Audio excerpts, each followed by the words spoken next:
வாழ்க வளமுடன். இன்றைக்கி என்ன பார்க்க போகிறோம்னா, நெக் டிசைன் வந்து இது எப்படி நம்ம திருப்ப போகிறோங்கிறது.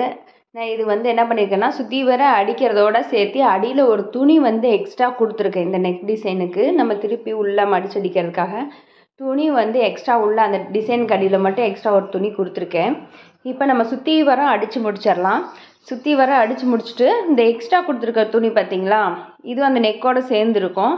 ஸோ அந்த நெக்குக்கிட்ட வந்து ஒரு அந்த டிசைன் வரைக்கும் மட்டும் இருக்கிறத எடுத்துருவோம் தனியாக. ஏன்னா அது வந்து நம்ம அந்த சைடில் இருக்கக்கூடிய அந்த பீஸ் வந்து மடிச்சடிக்கணும். அதனால் அந்த எட்ஜஸ் வந்து ஒரு ஃபோல்ட் பண்ணி அடிக்கிறதுக்காக இப்போ 2 பக்கம் கார்னரில் மட்டும் ஒரு தையலை வந்து நல்லா ஸ்ட்ராங்காக பிரியாத மாதிரி ஒரு தையல் போட்டுக்கோங்க.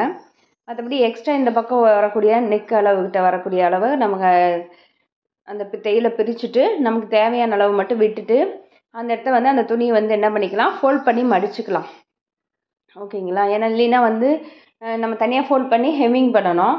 இப்போ ஃபோல்ட் பண்ணி மடிச்சிட்டோம் அப்படின்னா அதுக்கப்புறம் ஒரு லைன் ஸ்டிச் பண்ணாவே, நம்ம 2 லைன் ஸ்டிச் பண்ணாவே உள்ளே ஹெம்மிங் பண்ணணுங்கிற அவசியம் இருக்காது. ஸோ அதனால் நம்ம ஸ்டிச் பண்ணாவே நிற்கிறோனுங்கிறனால வந்து நான் ஓரளவுக்கு கிட்ட வரைக்குமே நான் வந்து கட் பண்ணிட்டு தான் நான் இதை இது பண்ணுறேன். இல்லை நீங்கள் லென்த்தாக விட்டுட்டிங்கன்னா ஒரு இது ஸ்டிச் பண்ணிவிட்டு அதுக்கப்புறம் ஒரு ஹெம்மிங் பண்ணிக்கோங்க. ஓகேங்களா? இது மாதிரி ஃபோல்ட் பண்ணி வச்சுக்கோங்க. அந்த செல்வெஜ் ஏன் அப்படின்னா அது வந்து பிரிஞ்சு விட்டு வர ஆரம்பிச்சிடும். ஸோ அதனால் நம்ம என்ன பண்ணுறோம், அதை ஃபோல்ட் பண்ணி அடிச்சிடலாம்.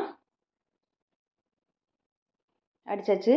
இப்போ என்ன பண்ணணும்னா அந்த இடத்துல கொஞ்சம் கொஞ்சம் கட் மார்க் உள்ள எங்கேயெல்லாம் டேர்னிங் வந்து ரொம்ப ஷார்ப்பாக இருக்கிற இடம்ல நல்லாவே கட் மார்க் பண்ணிவிடுங்க. பண்ணிவிட்டு அதுக்கப்புறம் அது மேலே ஒரு படிமான தையல் போடுறேன். இல்லைன்னா நல்லா கையில் கீறி விட்டுக்குங்க. ஓகேங்களா?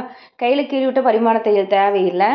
நல்லாவே கீறி விட்டுட்டு அதுக்கப்புறம் அந்த துணியை வந்து உள்பக்கமாக கொண்டு போகணும். ஓகேங்களா? இது வந்து கேன்வாஸ் வச்சும் நம்ம இந்த மாதிரி பண்ணலாம். இது ஆல்ரெடி கொஞ்சம் மொத்தமாக இருக்குது, அதனால் கேன்வாஸ் தேவையில்லைன்னு நான் அதை அப்படியே வச்சிட்டேன். துணி ரொம்ப லேசாக இருந்ததுன்னா நீங்கள் கண்டிப்பாக கேன்வாஸ் வச்சு அந்த துணி அயர்ன் பண்ணி நீங்கள் கேன்வாஸ் வச்சு எடுத்துக்கிட்டு அதுக்கப்புறம் தான் இப்படி தைக்கணும். ஓகேங்களா? இப்போ நமக்கு